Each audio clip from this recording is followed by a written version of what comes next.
The taxi drops us in a narrow little street. A red light painted with number 32 shines over the doorway. We push a swinging door. It is like a cafe full of men and women, but the women are naked. There is heavy smoke, much noise, and the women are trying to get our attention, even before the patron leads us to a table. Henry smiles. They open the door on a room which looks like a velvet-lined jewel casket. The walls are covered with red velvet. The bed is low and has a canopy which conceals a mirror on the ceiling of the bed. The lights are rosy and dim. The women are at ease and cheerful.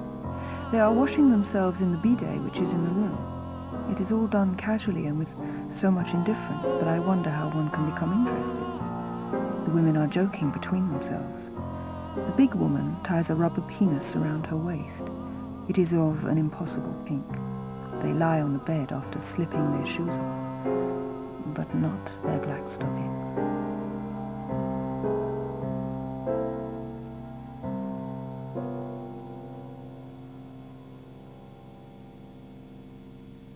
Wherever she went, and whatever she did, Anais Nin always hurried back to her desk to relive the experience in her diary. Written over more than 60 years, the diary records an extraordinary life of sexual and psychological experimentation. When the first volume was published during the 1960s, its intimate revelations won her a devoted following. 20 years after her death, the original unedited diaries are being published. What is emerging from these pages is a very different portrait of this unorthodox literary figure.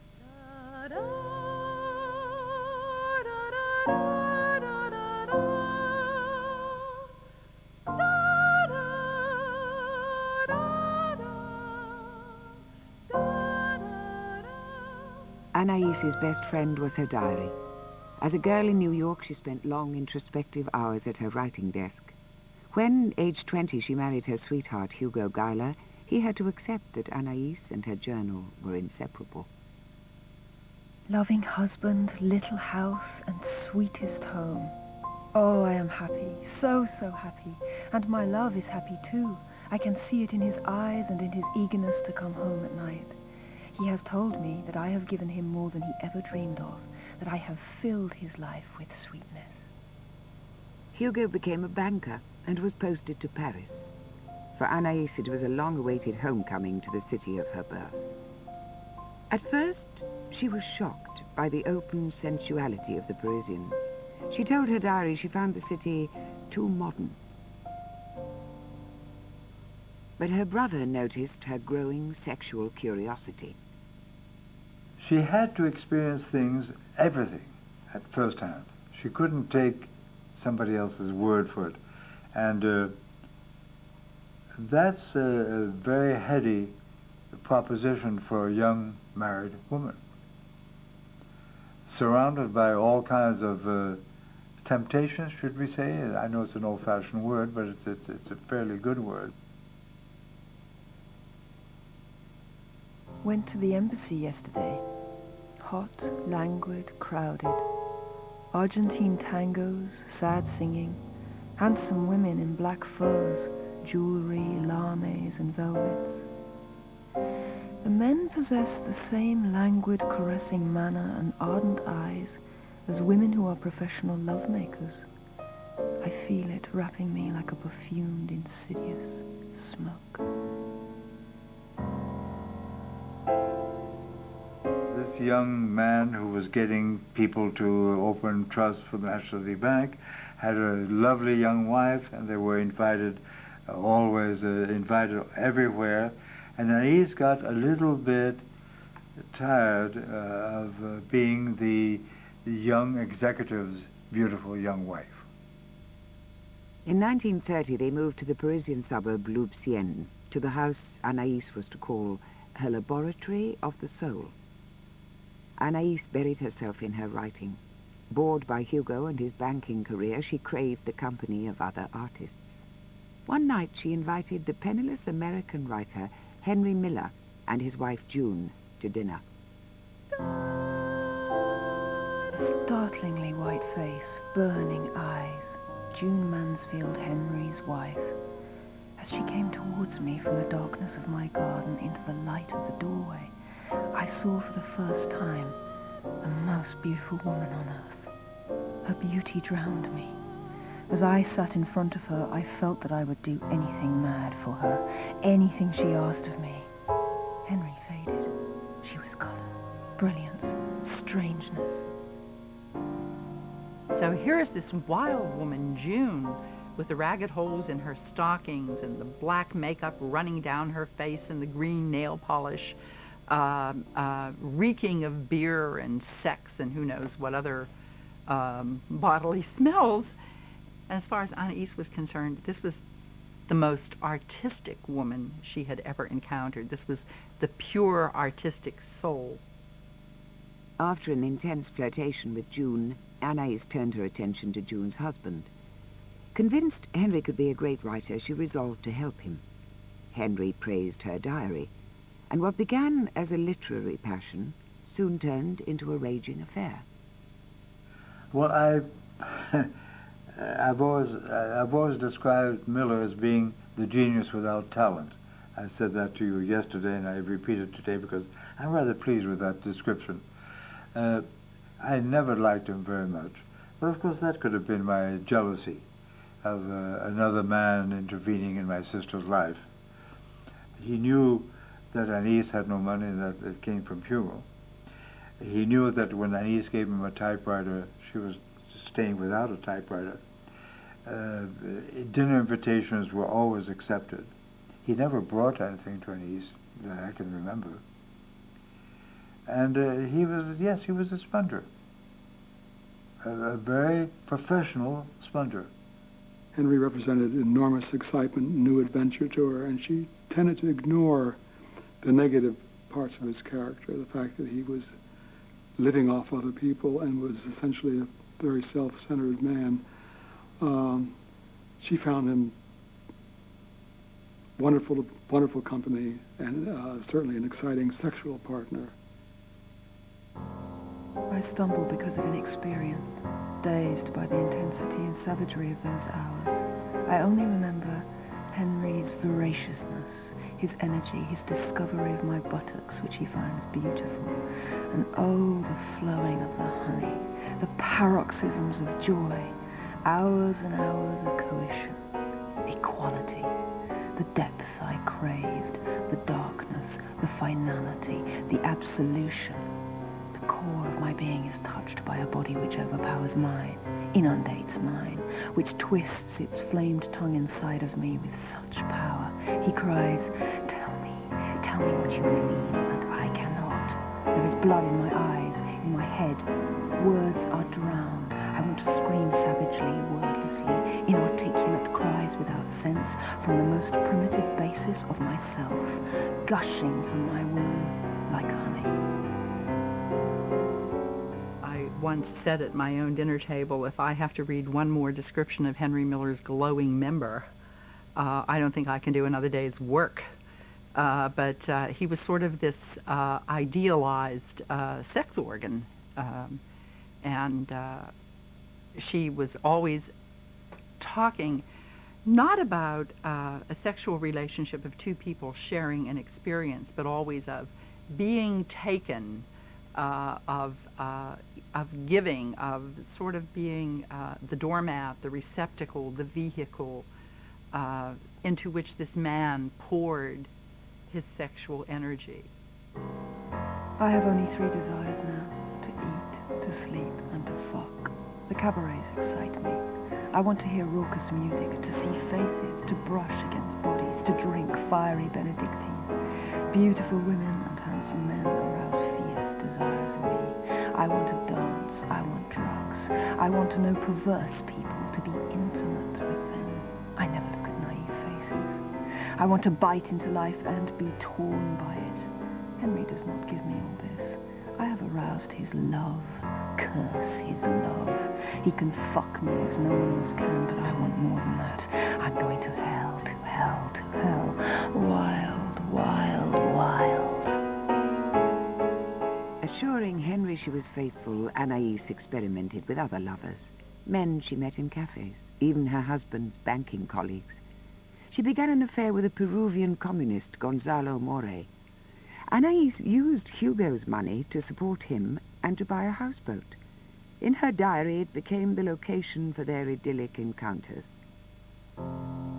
At last we have stepped off the earth, out of Paris, cafes, away from friends, husbands, wives, from streets, houses, the dome, Villa Syrah. We stepped off the earth into water. We are on the ship of our dreams, alone. Big shadows all around, beams of the Middle Ages, water slapping at the stern. The little dark room at the stern, like a torture chamber, with tiny barred windows askew. Gonzalo said, "I will lock you up in there and torture you if you ever deceive me." Kisses, laughter, passion, a dream. Here she is writing about this grand passion. Well, the houseboat leaked. There was no heat. They had to put out buckets to catch the rainwater. The bedding was soggy. Gonzalo didn't like it. He had to be practically bribed to get him to go to this fabulous houseboat. Well, Gonzalo was another sad sack, I'm sorry to say. He had a great deal of charm. He was a revolutionary in a nice, housebroken, theoretical way. But that impressed Anais tremendously. Every one of her sexual experiences was scrutinized in her diary, a constant process of self-examination. When she heard of Freud's radical ideas, she wanted to be analyzed herself, first by René Allendy, the founder of psychoanalysis in France, and then by one of Freud's own disciples, Otto Rank. She used her charms on them both. Both Rank and Allendy allowed themselves to be seduced by her. That makes me angry. It was unethical, it was unfair, and it made it impossible for her to work on her problems, her real problems. I had the vaguest notion of what a psychiatrist was. But it was something Anais had discovered. She asked me to go, and I generally did what I was told. So I went to see this Allendy in a very dark room with a sofa naturally and a desk and curtains, very, very heavy curtains, which suddenly were apart. And there he appeared, staring at me. And I thought, well, this is psychiatry. This is very interesting. It's fascinating. And he sat down, and he began to talk to me about Anais, how deeply in love he was with her, and how complicated it was, because after all, he was a happily married man. And being a happily married man, you understand that I can't afford to have this passionate affair with your sister. And this went on for the typical 50 minutes of the psychiatric appointment. On my way to see Dr. Rank, I am planning impostures, cheatings, tricks. I begin to invent what I will tell Dr. Rank instead of coordinating truths. I begin to rehearse speeches, attitudes, gestures, inflections. I see myself talking, and I am sitting within Dr. Rank, judging me. What should I say to create such and such an effect? I meditate lies as others meditate confessions. Anais used her analysts to investigate her sexuality. Her liberated behavior may have been pioneering, but her extreme promiscuity seemed to have a darker significance. One of Anaïs's basic problems, core problems, that she should have been able to work through in therapy was her need to seduce her father, her emotional need to seduce him. I didn't mean it literally, though that turned out to be true also.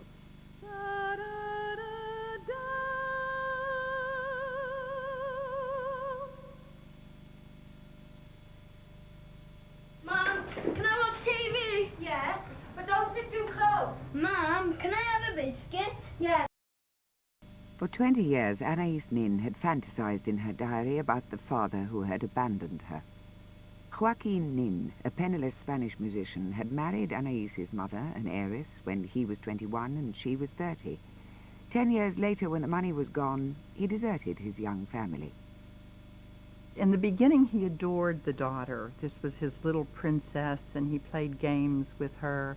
And then as she got older, he began to call her the ugly little girl, gave her a very poor self-image. She was always trying to do something to win his love, to write him a letter, to perform a little song, all sorts of things. And it was as if she were this little fly that he really just wanted to brush away. Last night I dreamt I received a letter from Papa in which he said, "I'm coming." Oh, if it were true, what happiness! I would be the happiest girl in the world. I write to Papa and always ask him to come. I keep hoping, and perhaps he will come. At the moment of Holy Communion, it seems more that I am hugging and kissing Papa rather than receiving the body of Christ. That moment is sweet. I am tired of saying to Papa, "I send you a big hug." I would like to hug him for real. And she started writing the journals, the childhood journals, when her father left, when I think she was about 10 or 11. And most of those are about her loss and about her father, whom she didn't see again till she was adult. She invented a legend around him, and a legend that was all the more imperative and lyrical and strong that he wasn't there. So she could invent at her heart's content. She could invent this extraordinary man who did extraordinary things at extraordinary times, and that fulfilled somehow her need for the father figure. So that when he came back into her life, when he was 55 and she was 33, and they hadn't seen each other since she was 11 years old, suddenly they look at each other as two strangers, and each sees the reflection of himself or herself in the other, and they become attracted to this reflection, and there ensues a kind of power struggle, which Anais would claim that she won. "Let me kiss your mouth." He put his arms around me. I hesitated. I was tortured by a complexity of feelings, wanting his mouth, yet afraid, feeling I was to kiss a brother, yet tempted, terrified, and desirous. I was taught. He smiled and opened his mouth. We kissed, and that kiss unleashed a wave of desire. I was lying across his body, and with my breast I felt his desire, hard, palpitating. Another kiss, more terror than joy, the joy of something unnameable, obscure. He is so beautiful, godlike and womanly, seductive and chiseled, hard and soft, a hard passion.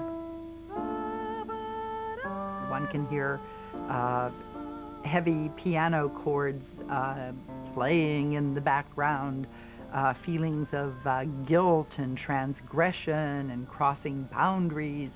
She was very aware of all of that, but at the same time, it was always, she always wrote about it in terms of love, a passion that could not be denied.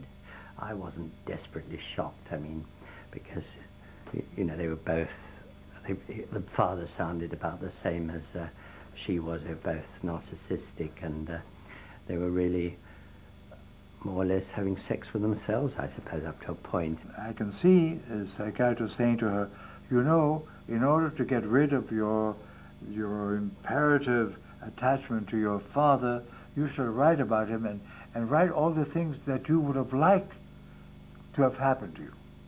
And I think that her so-called amorous experience with her father may have been therapeutic writing that her psychiatrist suggested. I'm not so sure that happened. It would have been all right to say you want to seduce your father. You've always wanted your father. That would have been a traditional classical Freudian analysis. But to say you're not going to rest until you do it, maybe encouraged her to go. I think she needed that much encouragement. And Anais was a very sexual woman, and she could have sexualized any relationship. And my guess is that she expected to be freer after having sex with him, and I don't think she was. I don't think it did for her what she hoped it would do. After 6 months, Anais ended the affair and never saw her father again. She abandoned the man who had abandoned her as a child. The following year, Anais had the first of many abortions. This was the most difficult part of the book for me to write, this account of this abortion that she had in Paris in the 1930s. She wasn't sure who the father of this child would be. Henry, her husband, perhaps even Gonzalo. I sit in the studio in the dark, talking to my child. You should not be thrust into this black world, in which even the greatest joys are tainted with pain, in which we are slaves to material forces. He kicked and stirred. So full of energy, my child. How much better it would be if you had stayed away from earth in obscurity and unconsciousness, in the paradise of non-being. My little one, not born yet, you are the future. I would prefer to live with men in the present, not with future extensions of myself into the future. For whatever reason, she decided she would take a few pills, she would wait a while, she would try a potion, one thing and another. So she kept putting off this so-called abortion. And when she was about in her 6th or 7th month of pregnancy, when there was the possibility that she could give birth to a viable child, they found a doctor, probably a refugee from Germany, who needed to make a living, probably a Jewish refugee from Germany. And he was persuaded to do this abortion, to deliver this child.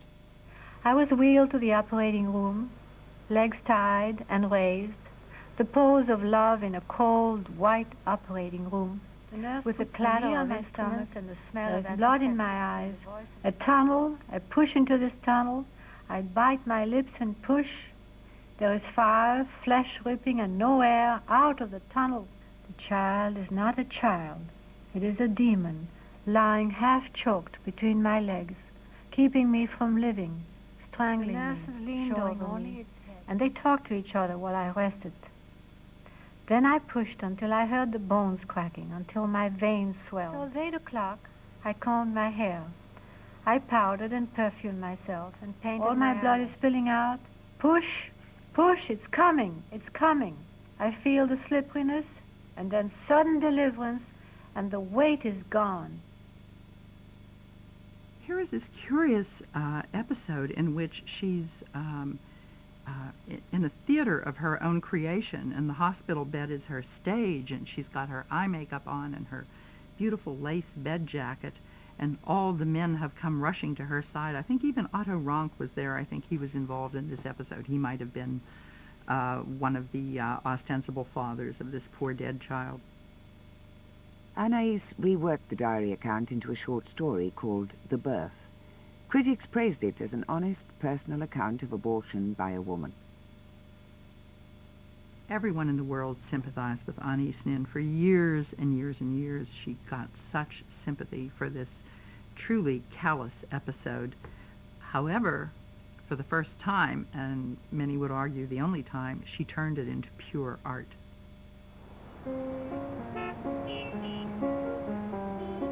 In 1939, at the outbreak of war, Anais and Hugo returned to New York after 14 years in Paris. Her sexual behavior escalated. She was wildly promiscuous. I wonder how she found time to write all those passages of the journal after some of her activities. For instance, in Fire and Incest, I mean, she sometimes had sex 3 or 4 times a day with different people. One would have thought she'd be too tired to have written them.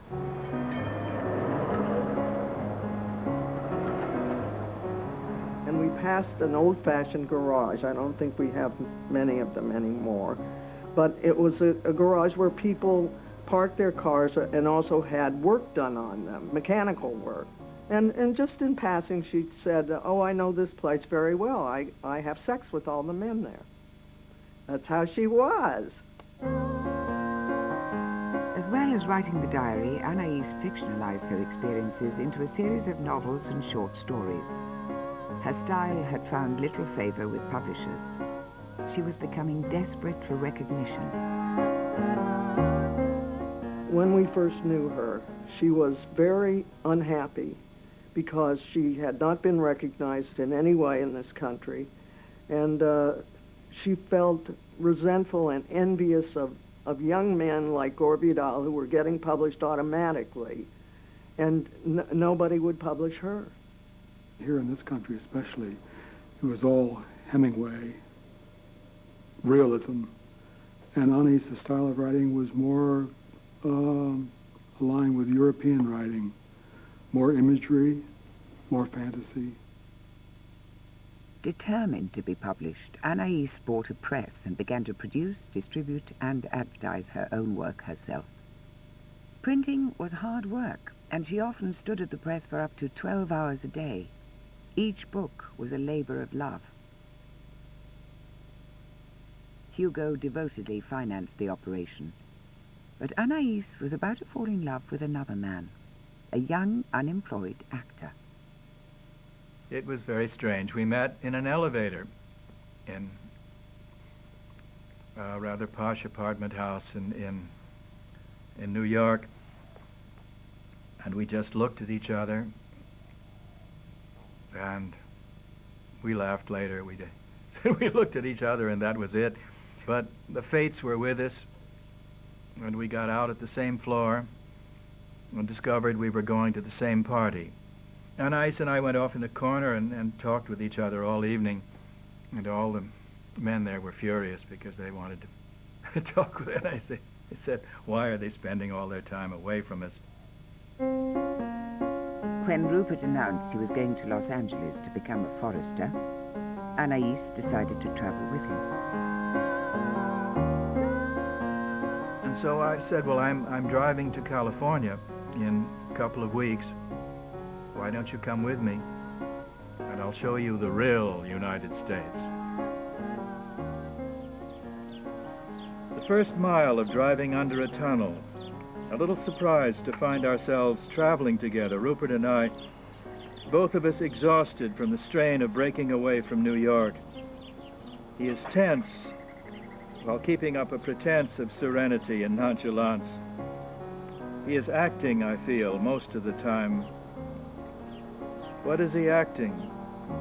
The role of a hearty, assured man ordering gasoline and oil, studying maps. What a handsome man, I say to myself, watching him in the morning light from inside the car. That is undeniable and obvious to everyone. I am running away with a most beautiful man. When I met Rupert, I was surprised because he wasn't an intellectual. He had a kind of Hollywood good looks to him. But he wasn't a romantic figure in terms of being famous or particularly dynamic in his own right. And Anais, I remember, said to me, you know, you will learn, Tristine, that if there's going to be an artist in relationship, there can't be two. There can only be one. And I would rather it be me. Well, I knew Anais when she had just met this. She called him first the forester. And this sounded like something out of Lady Chatterley's Lover, you know. And I said, how romantic to have a young man in your life, or a man who has another profession entirely, who's sort of an outdoor type, a nature boy. To entice her to leave her husband, Rupert built a house for Anais in Los Angeles. But rather than give up Hugo in New York, she created an extraordinary double life. For the next 20 years, she divided her time between them without either man ever finding out about the other. She took up with Rupert in 1947, and the relationship lasted until her death in 1973. So they were together 6 weeks on, 6 weeks off, all those years. 6 weeks in Los Angeles, 6 weeks in New York with Hugo. She called it her bi-coastal trapeze. It was a life that required such incredible logistics, so many people to lie for her, so many lies to be told, that she began to write them all down on little file cards. A wooden box marked on the top, lies. And in it was a card catalog, so she could keep straight her stories about where she was, at what time, and with whom she was supposed to be I realize now that we did have an arrangement, Anais and I, that she would tell me stories and I would pretend to believe them. and this worked. It worked very well. It was good for Anais and it was all right for me.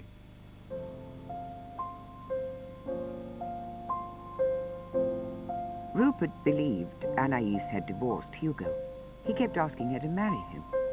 One day in March 1955, she finally agreed. And I said, Anais, you were a bigamist? And she said, yes, it's been so awful. For 20 years, I've had to lead this hidden life. And I said, you were a bigamist? Only men have done that. That is so great.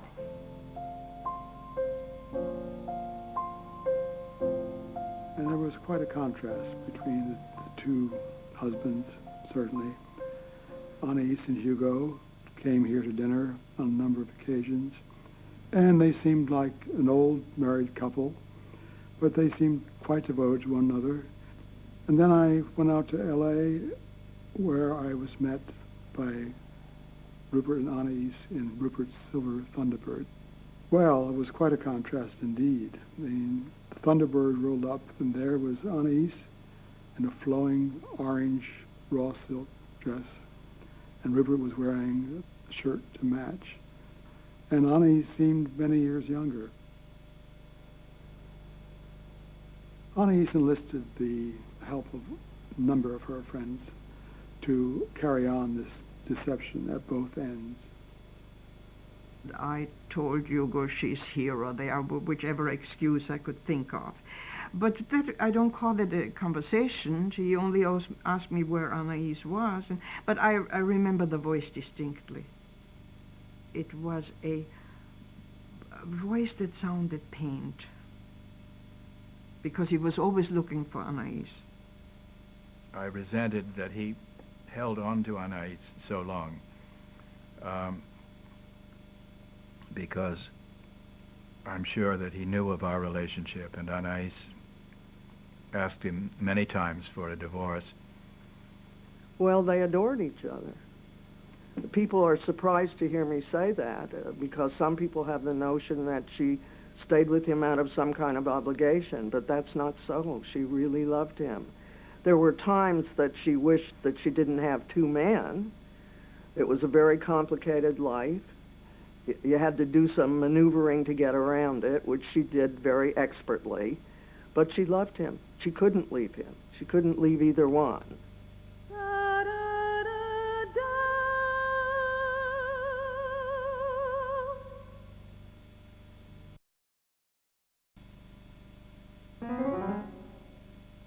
Shut out by the literary establishment of the 1950s, Anais sought the company of a bohemian set of underground writers, artists, and filmmakers, including Kenneth Anger.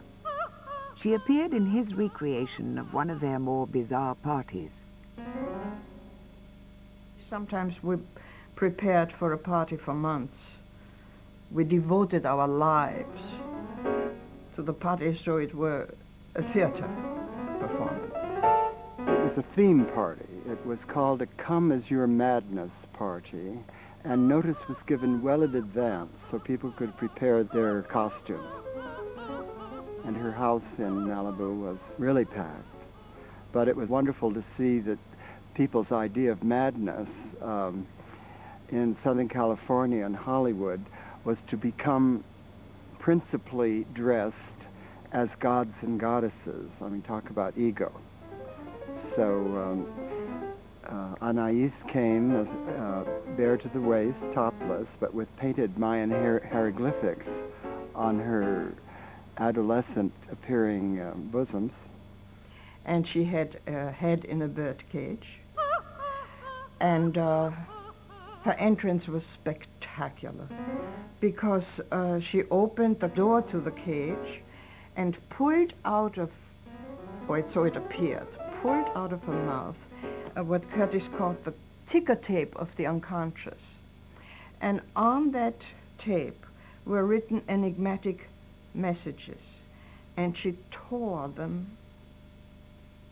apart and handed the various guests different messages.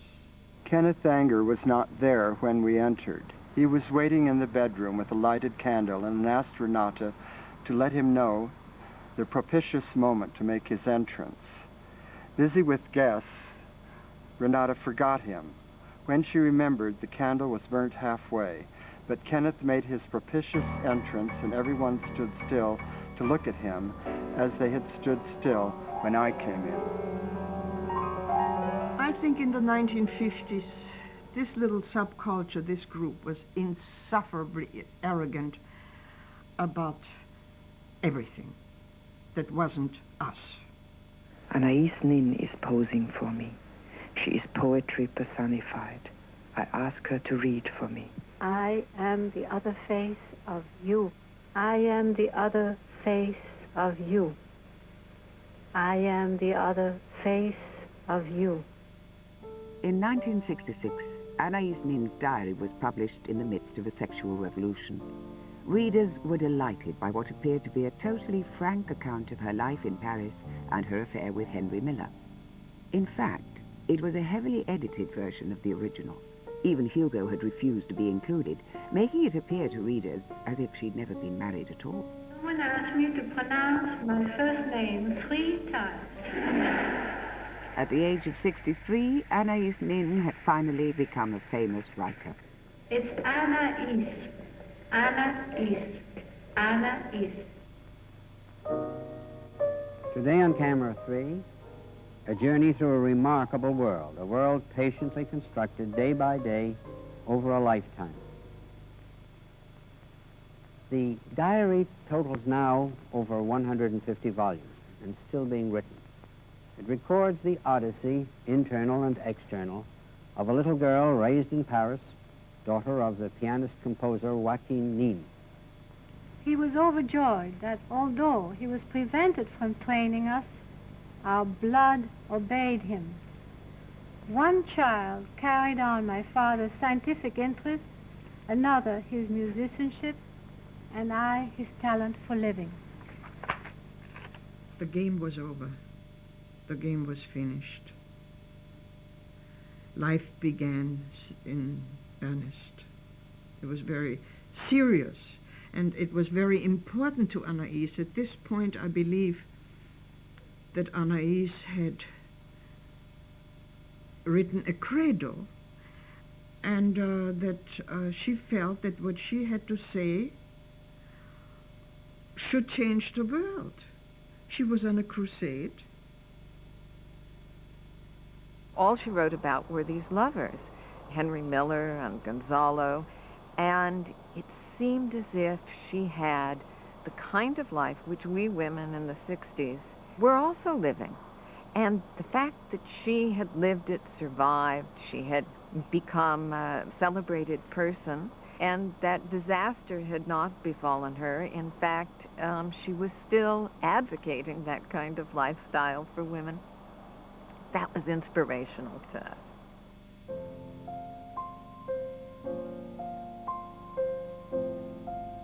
The ninnies, that's a term that was used with a great deal of affection by a great many women who adored Anais Nin, who set her up almost as a cult figure, someone to structure one's life after. And they either called themselves the daughters of Anais, or they called themselves the ninnies. I had a book signing party at the Gotham Book Mart. The crowd was so big that many people stayed on the stairs, in the bookshop downstairs, and even on the sidewalk. My mail was described by one of my correspondents, not as a fan mail, but as love letters.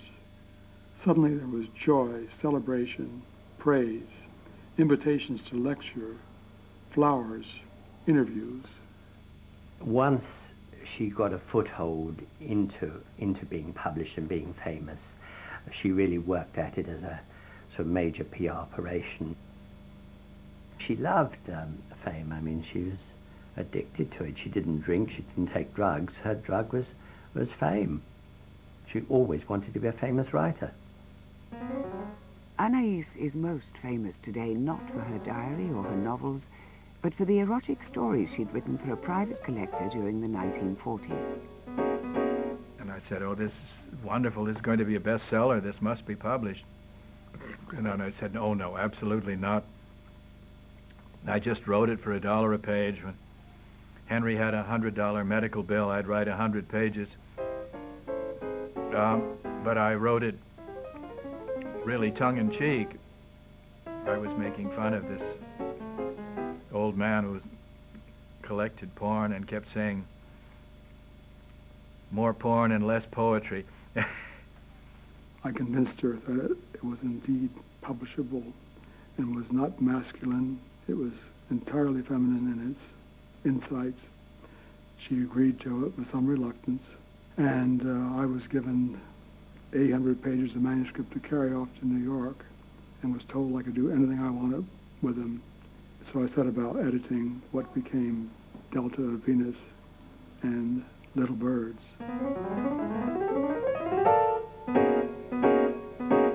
Later, when it was published, I was surprised to the extent to which, in fact, she had found a unique voice, her own voice, a feminine voice, that it was, in some ways, the stories were the structure of male pornography, but certainly the descriptions, in a lot of cases, the flowery language that she used, and the attempt to poeticize the language, even though it was at the same time explicit. That I thought was uniquely Anais.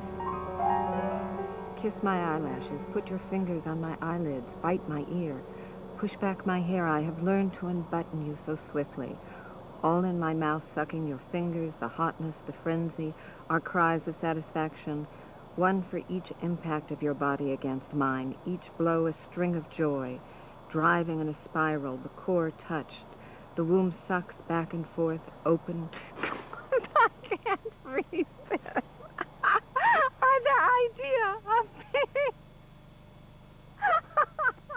The sexual juxtapositions became so complicated that I had to draw diagrams to make sure that there weren't too many parts involved. And I kept this diagram on my desk and was always afraid that someone would inadvertently find it. Although many women found her pornography liberating, some feminists accused her of being too traditional. Most of the women there wore kind of saggy coveralls. There were so many there that they said we had to walk over bodies to get to the podium, and Anais got up there and spoke. And one woman called out loud, "Yeah, but you still need a man in your life. You're not independent. You were brought here by a man." At which Anais threw up her hands and walked off the stage. Anais had been a role model to women seeking liberated lives, but the edited diaries had given a distorted impression of their heroine. However experimental and independent she had appeared, she had always had the support and security of one, if not two, husbands.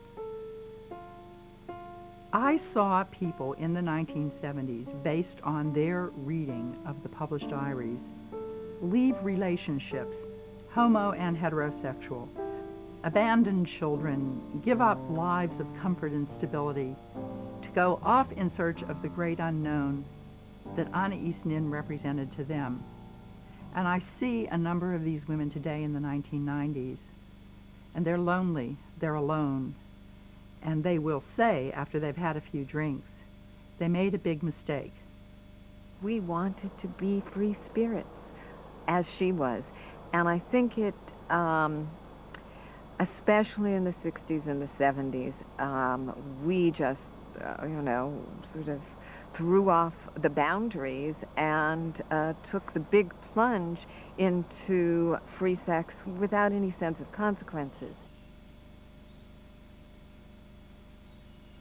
I was too influenced by her writing, and I had to break away from it in order to have my own voice. It really gets me in a way that's too consuming, so I don't read it anymore. Her readers had thought Anaïs's diary was an accurate record of her life, written as it happened. But not only had much been left out, there are even questions about the reliability of what was included. From the 1930s until the diary was published in 1966, that's all a quarter of a century, where she typed and retyped and changed and underlined or removed. So it's a very tampered diary. It's not an authentic diary at all. It's a novel. I was always aware when I was reading these diaries of a terrible kind of irony, that she had spent her entire life living a lie on every level of her life, and at the same time telling herself, this is the absolute truth. This is the truth, and I'm telling the truth. But the truth was this enormous facade, this enormous construction of nothing but lies. A biographer needs to unify their own work, so they need to find an angle. So Deirdre Bayer finds the angle that the diaries are a lie and that they're a mask and they're a disguise, very different from the real woman. Well, she didn't know the real woman. I read the diaries, all of them, and I knew the real woman, and it's the same person. They aren't a lie.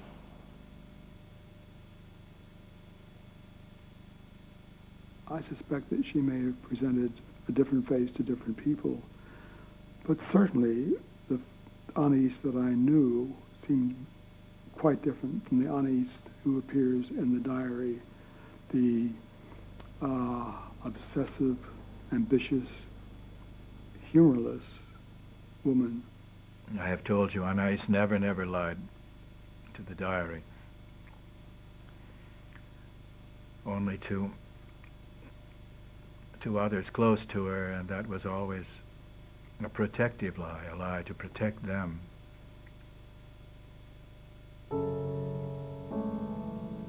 Anais died in 1977 after a long battle with cervical cancer.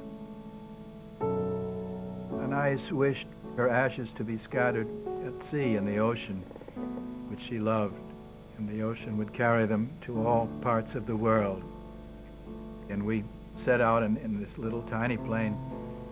I found us flying right over the house. I could look down, I could see the pool, I could see Silver Lake. We went out over Santa Monica Bay.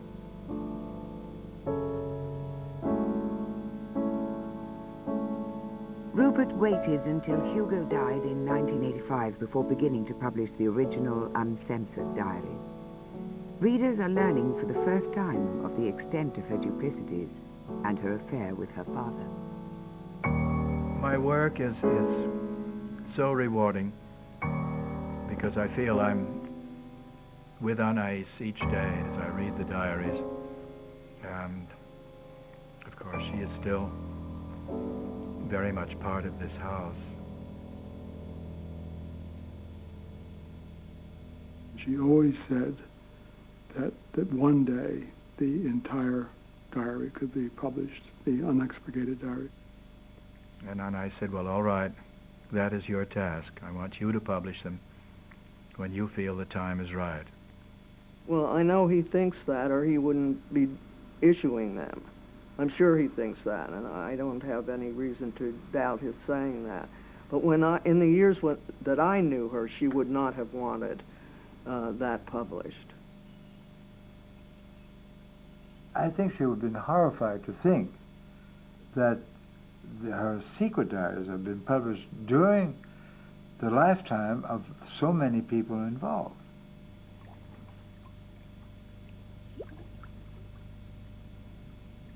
As Anaïs's friend, I'm very saddened that she was exposed in such an intimate manner. But as a bibliophile, I feel that her work should not be kept from the public because it is literature. And that's the way I still feel about it. I'm torn, deeply torn. I am very happy. I stand at the center of my self-created world where everything for the moment is as I wanted. I have plotted, lied, tyrannized, struggled until I have come to my real desire. My next book will be called White Lies.